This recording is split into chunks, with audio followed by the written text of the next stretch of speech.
Hello everyone, কেমন আছো সবাই? গুড মর্নিং, আশা করি অনেক ভালো আছো।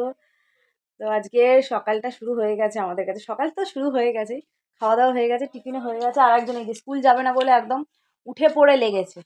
কারণ হলো ও হলো ভোরবেলা ঘুম থেকে উঠেছে আজকে, অনেক ভোরে ঘুম থেকে উঠে গেছে। ও দাদা দাদা 6:30টার সময় ঘুম থেকে উঠে 7টার সময় টিউশন থাকে। তো তখনই বললাম যে যা টয়লেট করে আয়। ওর বাবারও আজকে সকালবেলা ডিউটি ছিল। আমার 7টাতে দেখি সব কটা এও উঠে গেছে। আমি তুই উঠে যা বলে আবার নিজে দাঁত মাজলো। দাঁতটা মেজে একটা বিস্কিটের প্যাকেট নিল, একটা বিস্কিটের প্যাকেট নিয়ে জল দিয়ে বিস্কিট খেলো। আমি একটুখানি ঘুমালাম, আমি ঘুমিয়েছি। আমার ফোনটা নিয়ে কার্টুন দেখ। আমাদের টিফিন খাওয়া হয়ে গেছে। টিফিনে কি খেয়েছি দেখাচ্ছি গোল্টু দিয়ে। আমার তো খাওয়া হয়ে গেছে, এখন ছেলে থেকে দেখা যে দেখছো এটা কি বলো তো, ব্রেড, পাউরুটির মধ্যে আলু সিদ্ধ, ডিম, ক্যাপসিকাম, পেঁয়াজ, আদা ঘষিয়ে কি সুন্দর করে টমেটো সস দিয়ে কি সুন্দর একটা স্পাইসি স্পাইসি খাবার করেছি। ওটা আলু দিয়ে রুটিটা সেঁকে নিয়েছি টোস্টারে, রুটি খেলাম। আর এই যে চা চা খেয়েছি।